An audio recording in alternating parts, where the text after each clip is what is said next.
Good afternoon, everyone.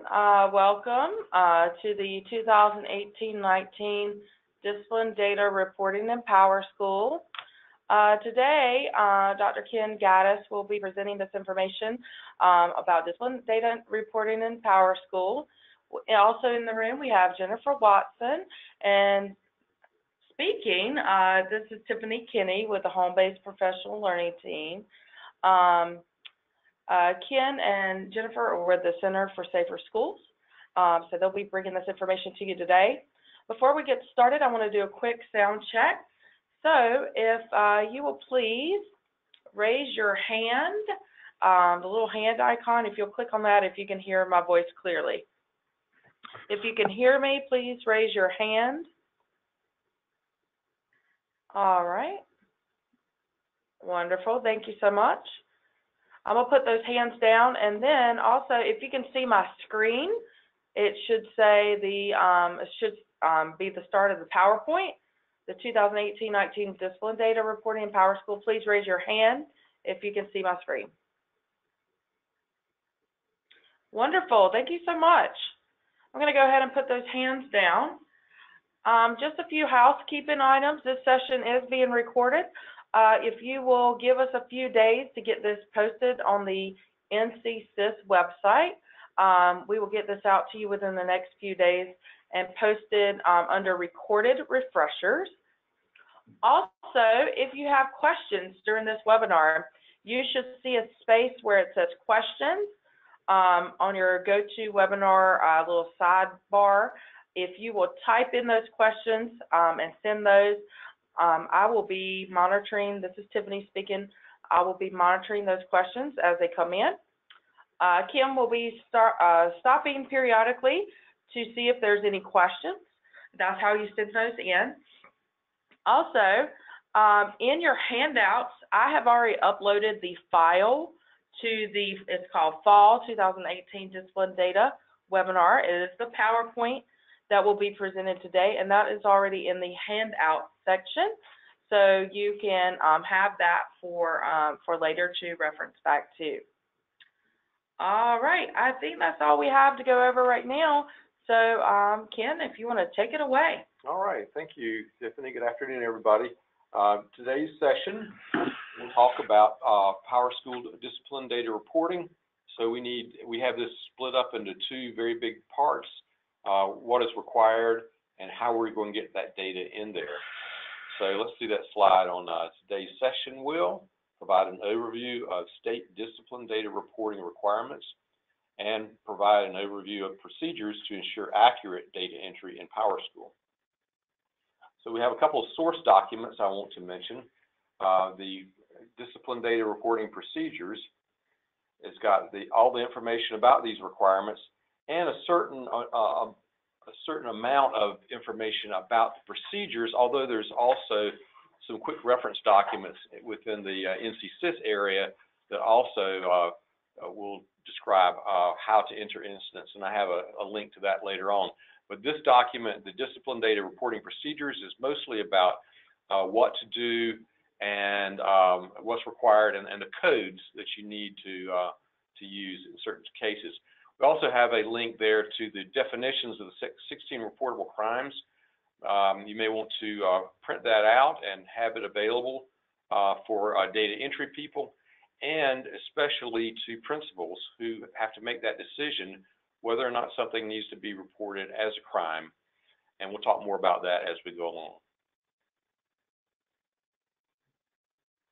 So let's see all the things that we have to report.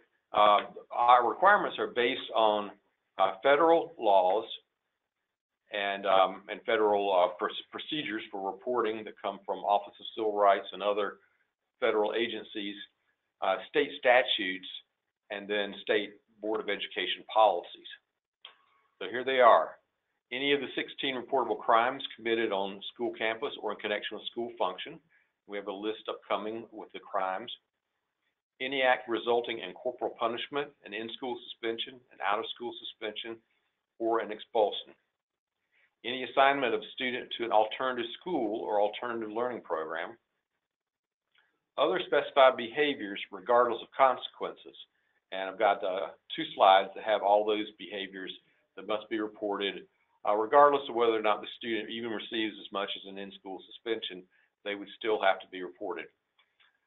Victims of dangerous crimes and harassment, whether or not a transfer was offered to a victim of 9 dangerous acts, any uses of seclusions or restraint by school staff, and also distinguishing between the state designation, which has the word impermissible in it, and the federal designations, and any report to law enforcement or school-related arrest. We'll start with one of the rarest things that we have to do. Well, I guess it's actually becoming more frequent now under the federal designations. Seclusions and restraints from state laws, there are exceptions in the state reporting for whenever things are done to maintain safety of students and faculty and people in general, that some of these restraints may be permitted under state law, but under federal law, they're not. There aren't those same exceptions. So you will probably need to report more things under the federal designations than under the state. If you do have to report one under the state, it would probably also need to be reported as a federal also. In Appendix D in the discipline data reporting procedures that I've already referenced, there is a lot of details about the differences between the state and the federal definitions. When you report these, we have more slides later on about reporting these, but when we report these, we're going to use the discipline data reporting system in a way that wasn't really intended to be used, but because this fits for it, we're going to be using our system, our incident system, to report seclusions and restraints by staff, even though these are not the same type of incidents that is intended for the system. We will use them for both, and we'll show you how later on. Here are the 16 reportable crimes. I'm not going to read them all out, but I just want to note that we have designations or prefixes on these that for the crimes are either going to be PD or RO. RO means reportable offense. And really all of them are reportable offenses in the sense that because they're crimes, they're reportable, and they're also part of the state, your state crime statistics that goes on your school report card. So all the ROs are that, but the PDs are kind of like ROs, but then taking it to another level. PD means persistently dangerous. So these crimes are the ones that make up the persistently dangerous counts that can be used to designate schools as persistently dangerous if necessary, and we'll talk more about that later on. But either the PD or the RO prefixes means it's one of the crimes that's going to show up on your school report card. Okay, let's start that list of 2 slides of behaviors regardless of assigned consequences. Again, we'll let you kind of just read over them, but I want to note that I have placed asterisks by 3 of the items, 2 harassments on here and bullying, and then I've got asterisk on the next slide as well. And notice it says it's a new item on school report card. The new item that will be called harassment and bullying is part of our new report card requirement. And I'm going to combine all of these separate categories together under this harassment and bullying category for school report card reporting. And that begins this year. So there's actually 5 of them on this page, 3 on the other page, 5 on this page. All 8 of these harassment and bullying type categories are going to be lumped into the harassment and bullying for the report card. And then you see some other things, robbery, physical attack, threat of physical attack, things of that nature. Because they're dangerous acts, they have to be reported. Okay, school report card information. Here's just to compare what we were doing in the past in the school safety area. Short-term suspensions, long-term suspensions, expulsions, and school crimes. We'll still have those for 2018, which we're working on right now, but we'll also have in-school suspensions, the bullying and harassment category, report to law enforcement, and school arrests. Here are the violent offenses. These were the PD prefixes on the other slide. Violent offenses that can lead to a designation of persistently dangerous per State Board Policy SSCH-006. And there they are. All of these very dangerous things, fortunately also very rare, but you do need to be familiar with the definitions of these things, so if it comes up, you'll know whether or not to use this category to report.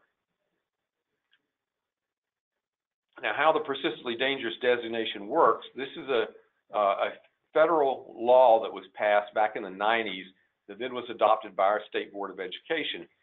And what it does, it allows to give that designation to a school where at least 2 violent criminal offenses and 5 per 1,000 students were committed in 2 consecutive years. And then if that happens, the LEA is allowed to report to the SBE on conditions of the school, any plans it has to eliminate the conditions and improve things. And then the State Board can come back and then determine whether or not they should be given the persistently dangerous school designation, whether the school should be placed on probation, or whether no additional interventions are necessary. When a school receives a persistently dangerous designation, that entitles all the students at the school to get transfers to other schools, which is, of course, is really problematic unless you had a very big district for it to happen. We've never had to give the persistently dangerous designation to a school in North Carolina, fortunately. Now, the PowerSchool information, all of this information about the requirements and on entering incidents, well, the requirements actually are the other URL, the discipline data reporting procedures, but there's also a document on entering incidents here on ncsys.org. So under PowerSchool, select PowerSchool documents, then student information, and then look for that PDF document called entering incidents. And then you can hear this webinar and possibly some other older webinars on entering incidents. Under training, select on recorded refreshers, and that's where you'll hear this webinar. Let's see where that page is. There's what it looks like, home base. And you see the PowerSchool, or the menu that you can find PowerSchool, and you can find training under to find these documents. Okay, before we start, the next slide is we're going to get started on reporting incidents. Let's check and see if you have any questions about requirements. No questions so far. Okay, all right. Let's move on then. Okay, so getting started in reporting incidents in PowerSchool, on the start page, which I'm going to show you in just a second, you're going to select something called Special Functions under the Functions area. Then select Incident Management. And if you're going to start from scratch with a new incident, you're going to select Create New Incident, and you'll see the incident detail page that we'll talk about extensively. So here is the page, Special Functions, after we've selected it. And you can see the arrow is pointing to Incident Management. So we'll click on that. Brings up the incident list. And this is a generic list for if you're logged in for your school. You'll see the top of the list of all the incidents for that year. If you're logged into your LEA, you'll see the top of the incidents for the LEA for the year. You'll use the search filter if you're looking for any particular incident that you want to update or check on. But otherwise, you're going to click on the blue bar where the red arrow is pointing to create a new incident. Here's the top of the incident detail page. You can see some of the boxes that we're going to fill in. We're going to fill in incident type. We're going to fill in the incident date, the time frame, the title. We're going to fill in these boxes, incident description, and there's a drop down that has the location and we're not going to use the location description box unless we need it. So let's take a look at the slide that just details all that. We're going to go to that page we just looked at, make incident type equal to discipline. It's a drop-down box, and discipline is the only item in it. We're going to enter the discipline, the incident date and time. It will default to the current date and time. And if you have an accurate time for the incident, you may want to use that. Otherwise, just make sure that you have the enter in the date that the incident occurred. Don't use the current date that you're working to enter the information. So make sure you have the correct incident date. Select the time frame, which is something like after school or during school, weekend. Give the incident a title. Provide a description, and this is important. As much information as you have on it will be helpful. Let's say that maybe you log this information in and the principal views the screen in order to work with, and you want to make sure you get it written up carefully and so that it can be read. And then you'll select the location from the drop-down box, which is something like cafeteria or gym or classroom.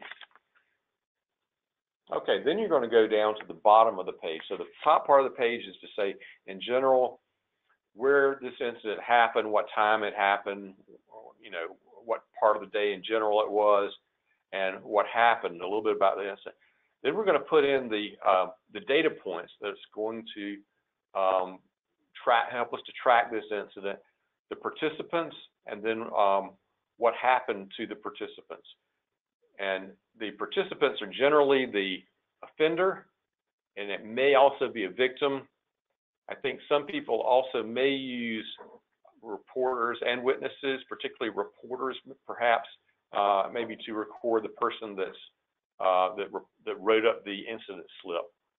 But the only thing that's really required is offender in every case, and victim and just a few cases are the things that have to be done here. Now we're going to use a search box to find those participants. And let's see, I think we have that in a couple of slides later. Let's take a look at the sort of what we're going to do. We're going to select those participants. We're going to use a search function. I'm going to show you that on the next slide. We're going to assign the participant role, which is usually offender. Then we're going to go onto the right side of that bottom of that incident detail page and select incident elements, either behavior or action, and attach those elements to the participants. Here's the search filter box. So when you go to find a participant, most likely you're going to be looking for a student, and you can search by, put in student and search by the last name, and you can search for the grade level. If you can't zero in exactly on the person, you can use some wildcard features. And maybe you know that you remember the student was an 8th grader and his name started with the letters GA, and you're just going to see what you can find. And that would create you a short list, and you could find it that way. So use your search filter to find the participant. And then what I don't have a slide of, you're going to select the type of participant it is. In most cases, you're going to click offender, and that's going to put this person in the box under offender.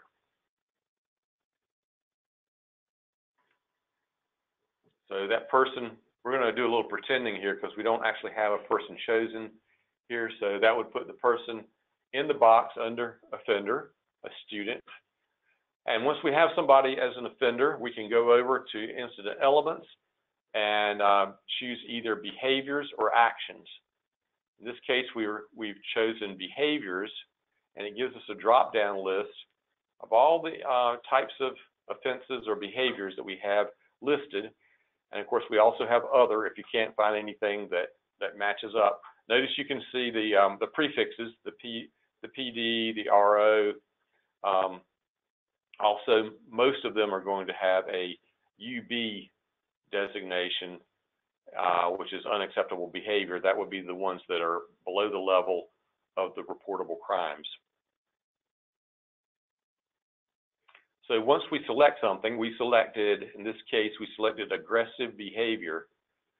And we're going to take that and we're going to drag and drop. We're going to right-click on it with the mouse and slide it over and slide it onto the offender, and it will attach itself underneath the offender. Then we go up to the elements on the right. Again, now we're going to click on action, and it gives us an action types drop down. Actually, there's two actions here, and we'll talk about another one called victim actions later. This one's just going to be called action types. And in this drop down box, we're going to select the punishment or consequence that was selected for the student. And in this case, I'm going to select 003, which is out of school suspension, OSS.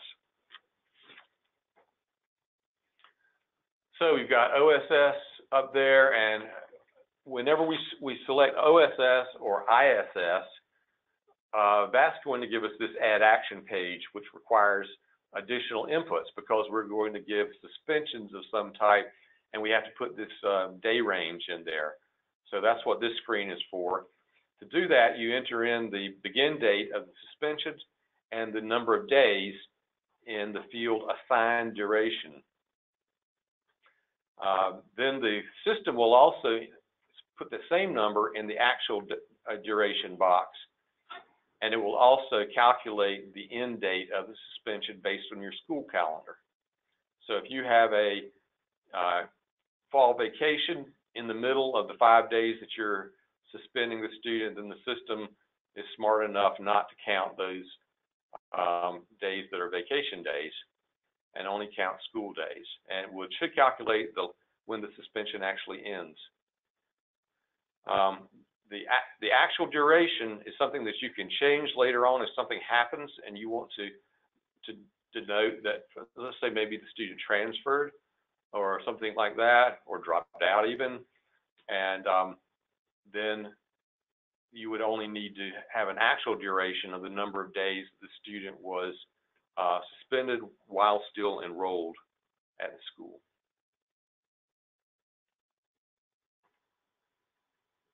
Okay, also on that page where the action detail or the add action screen, use the action taken detail screen to enter any needed details. So this is text that would be helpful, especially in the case of long-term suspensions that can be difficult and messy. So maybe if the students initially assigned a 10-day short-term suspension, but is recommended for long-term suspension, then you would probably, in those cases, I think most people put in 10 days of suspension, but then that's all the principal can do is to recommend long-term suspension. So you might put in the note, recommend long-term suspension, hearing date set for 9/25/18, letter sent to parent. And then let's say you routed that slip of paper over to your district office where they're going to have the hearing for the student, and they can note what happens, and then it's going to come back to you later on for you to update the incident. And now that student has been assigned a long-term suspension, so then you go back to this incident and you use the duration notes or the action change reason field to describe additional action taken by the school or action taken by the school district, particularly if the initially recorded number of suspension days are later modified.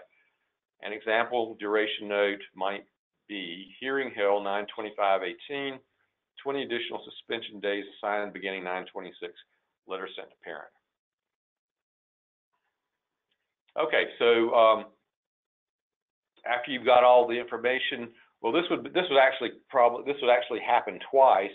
You would need to be sliding this action on top of the offender initially, and you would do that. In this case, the one we just described would have had initially a 10-day suspension to start off with, and you would then slide that onto the offender just like you slid the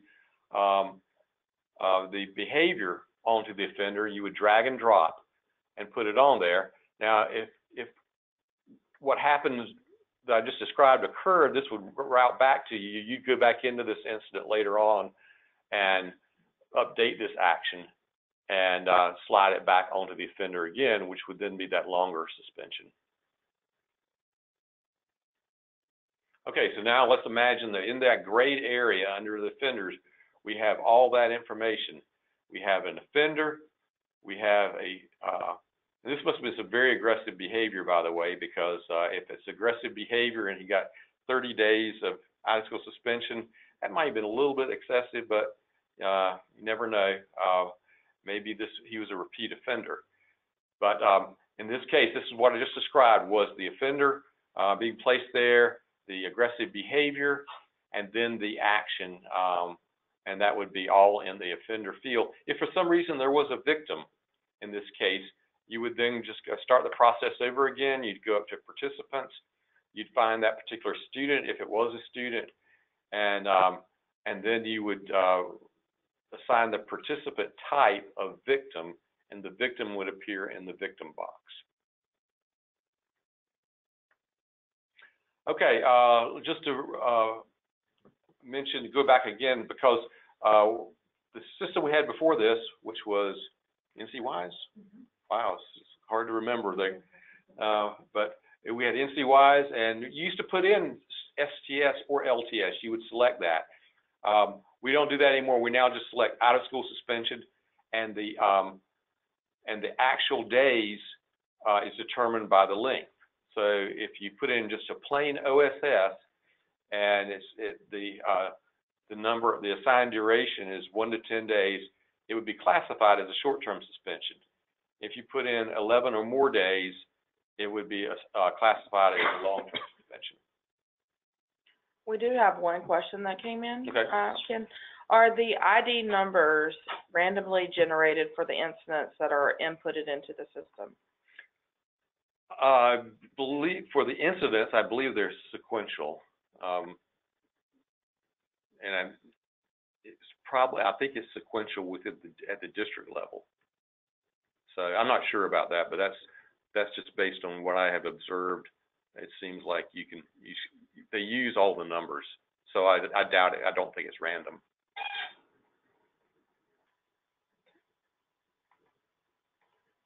All right. Okay. All right. So here's just an example again of just what I just said. The fact that we put in a 3-day suspension. You look at what I'm getting at here is there's a duration code, and duration code is something you don't touch. That it just gets generated, and it's kind of gray because you don't. That's what it looks like when you don't enter in a box, and you see it says short term there because you entered a 3 in for the duration. If it was 12, you would see duration code of long term.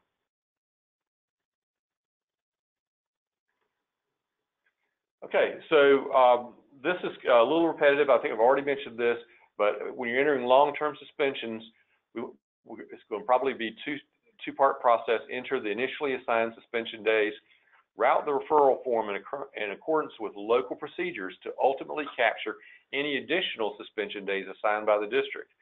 If additional suspension days are assigned, modify the action by changing the assigned duration and actual duration of the suspension.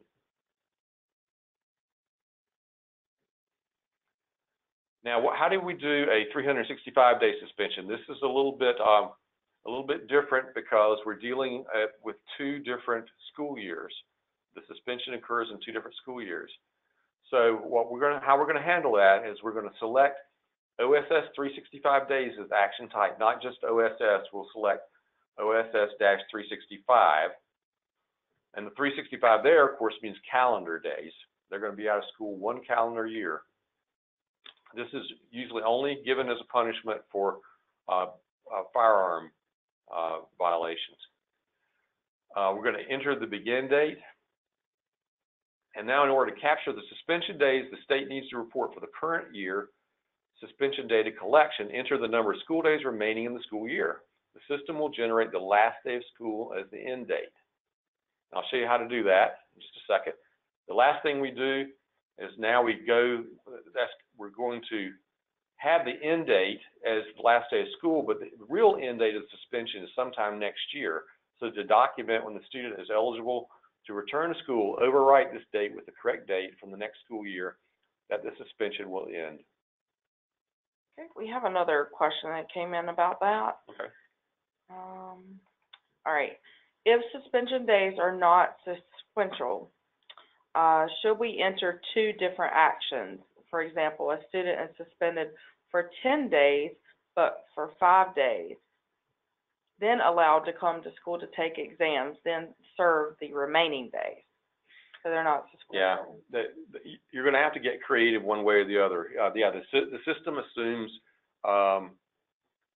sequential days, so that would be one way to handle it. If you did use two different incidents to do it, make sure that the second time you do the behavior, you put in other, instead, so that you don't count the behavior twice. Let's say you take the first one and you put 5 days of suspension in on that one, and then you use the second one, you put in other, you put 5 additional days, and then you put a note in there to say that this is a connected one back to the other one. That's one way of doing it. The other way is that you could just do 10 sequential days. I don't believe it's going to affect the data any. The actual days of suspension are not so critical, and this system does not connect with the attendance system, which shows the actual days that are in there as suspensions. So that would be an option for you, but I kind of like your idea actually, is actually get creative there and split it up into 2 incidents. All right, Mark, I hope that answered your question. If you have any more questions, go ahead and send those in.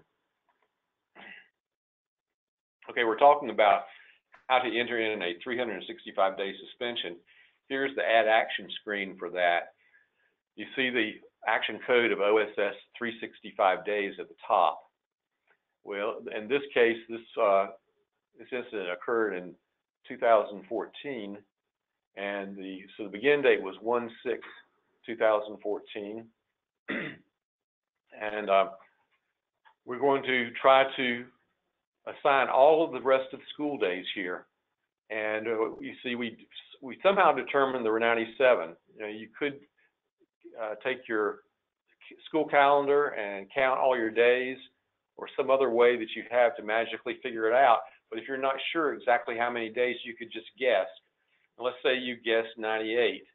If you did guess 98 and put in 98, then you would get a blank for end date. And if you see a blank for end date, that means that you have exceeded the school calendar, that there's not a date that far away in the school year. So you could put in 98, observe the fact that it's blank, back up 1 to 97, and then that 6/4/2014 would show up, indicating that that is the last day of school. Now you know there are 97 days the student needs to be suspended for this year. And then we're going to write over the end date of 6/4/2014 on the next slide. And you see we've written in 1/6/2015. Okay, so that's OSS 365. That's probably going to happen in the state of North Carolina 20 times this year. So, and it's a good thing. That's a very rare occurrence, but now that's how you do it if you need to. One other thing about that, somebody mentioned the last webinar about what to do about the suspension days missed during the current school year, and how you would handle that is you would enter in an incident and you'd put the behavior type of other, and you put in all the days the student was suspended during the current school year, and you put in a note that says this is to account for the number of days that the student was suspended from last year. Okay, now a new topic, seclusions and restraint reporting. Again, as I said before, the federal designations will probably have to be used many more times. In fact, I saw a lot of these in last year's data. Those are 111, 112, and 113, and this data goes on the OCR, Office of Civil Rights report. Don't use these behavior types for offenses committed by students. We're going to use this. Remember, this is not a true incident. this is a way for us to do seclusions and restraint reporting, and we're not really making a value judgment about the staff person that we select to put in here. Sometimes things just happen, and it needs to be reported. So we're going to select a first the participant is going to be a staff member. Let's say we've already done that, and that person is going to be in the offender box on this page. Now we're going to go add the behavior, and we're going to select what type of seclusion or restraint that it is. So that's in the list of behaviors, just like the other behaviors that are given to students. And in this case, we selected physical restraint for the OSS, the Office of Civil Rights report, OCR report. And you see, we've also already taken it and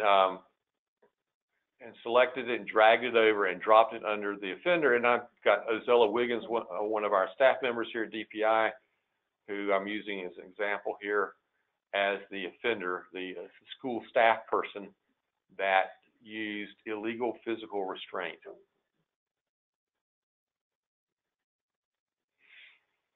Okay, and now to finish up this incident, we always have to have an action to be able to use the incident management system. There's not really an action that we're going to have in the same way that if a student does a behavior. So just in order to complete the incident, we select other, and we select that from the drop-down list of action types, and then we drag and drop that on top of the offender. And then hit enter, and now we have a complete instance.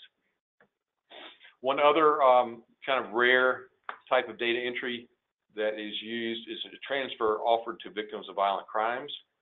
This is part of that state board policy, the same state board policy that describes the persistently dangerous situation. Also entitles students a transfer if they're a victim of a violent crime. And so what you do is in the add action screen, after you had selected a victim and got the victim in the box there under victim, you select victim actions, not the regular actions that we've been using for actions given to an offender. These are victim actions, and there are 5 of them that you can select. You make 1 or 2 selections and attach the victim. You're going to select victim offered transfer or not offered transfer or no transfer available depending on the circumstances. It would be no transfer available in LEA only if you don't have another school with the same grade level. Now, if a transfer is offered, you also select whether or not the victim accepted the transfer offer or the victim declined the transfer offer, and you attach the selections to the victim. We got some screenshots here. There's where we select under add actions, we select, instead of action types, we select victim actions. And that's going to give us a drop-down box with 5 actions in there. And there you can see where you select 1 or 2 of those. And then those things we select are then going to appear on the right underneath the incident elements. And then we'll drag and drop those on top of the victim. Okay, that is all I have to say about different types of data entry. There's a lot of special cases, and there's also a little bit of room for creativity. One way you can tell whether or not you have an incident correctly is you can check some of these PowerSchool reports to see whether or not it looks correct on these reports. So here are some of the state reports that you can look at, and we also have some SQL reports we'll see in just a second that were created by the people here at DPI. These state reports include the reportable crimes report, the detail and the summary,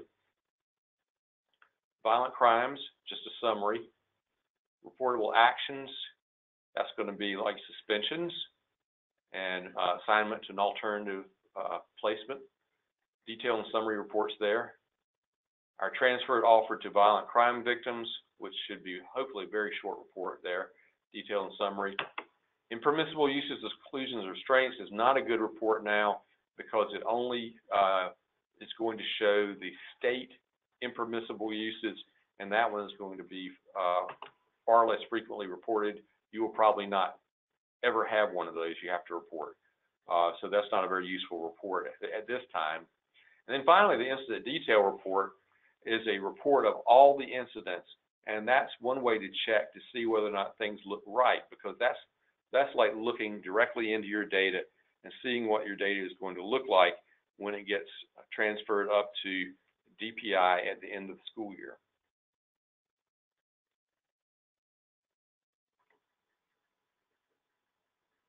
SQL reports. SQL reports, we have a lot of these that are kind of close together, but you can tell by the titles that they're kind of what they're about. But if you look, once you click on them, if you look in that report, you can see at the top the headings, and you can tell what's in each report. We have an incident report by school. We have an incident victim report by school, where we only want to see the particular student in there as a victim. Individual student historical incidents is the only report that goes back to the previous school year, and I think several school years. The rest of the reports are all about this school year. Individual student incident report, student incident report, student individual incident report. For those three, there's slight differences between each, but these are we're looking for at individual students wherever it says individuals. Disciplinary action offense type and race ethnicity allows you to compare the different types of offenses in broad categories, and then see whether students of different races receive punishments that vary a lot. For example, whether or not they are in school suspended or out of school suspended. Okay, we're at the end of the slides, and feel free to submit questions. So we had 2 additional questions come in, you guys. If you'll go ahead and send in your questions if you have any. Thank you, Ken, for that very thorough presentation. We had a comment and a question. It would be helpful in PowerSchool if victims were identified on the student's information page, incidents, with something to identify they are a victim and not an offender. Right. Right. Yeah, we've had this as a complaint since the beginning of PowerSchool. The main thing that I can tell you about that is that that is more of a display of incidents. It was never intended to be a report, and it's just a listing of all the students that are in there, and it's all the students that are in there no matter how they are. But that's why we did come up with the SQL report on victims versus offenders, so that if you go there, you can find a report that only shows the student as a victim or offender. And that's what you have to do in those cases, because you can't trust that when you bring up the list of incidents, you can't see. You just know that the student's involved in those incidents. If there is a manifestation and the student does not serve out the entire suspension, do we change the dates of the suspension and make notes of the change in the duration? Yeah, I think that's a good way to handle that. That was that's what the intended use of that would be. The actual duration is the number of days that your school or your district is going to total up those days for your count that goes in all kinds of reporting. So there's no reason for you to have to receive credit for days that the student was actually not suspended.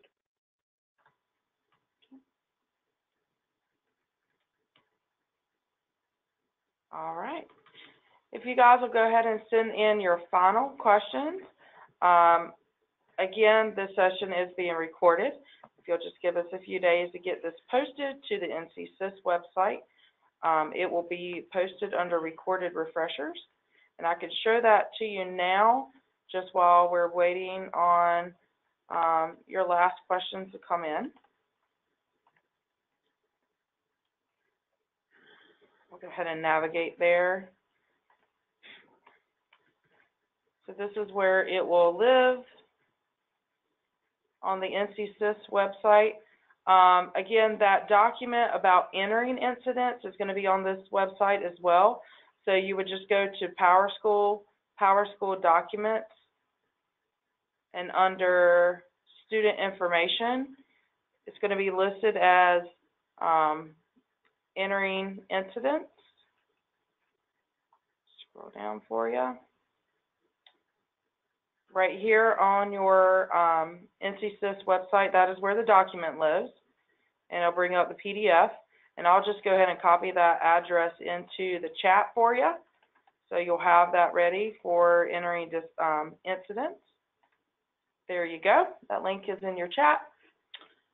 And also, this recording, along with others, lives under training and recorded refreshers.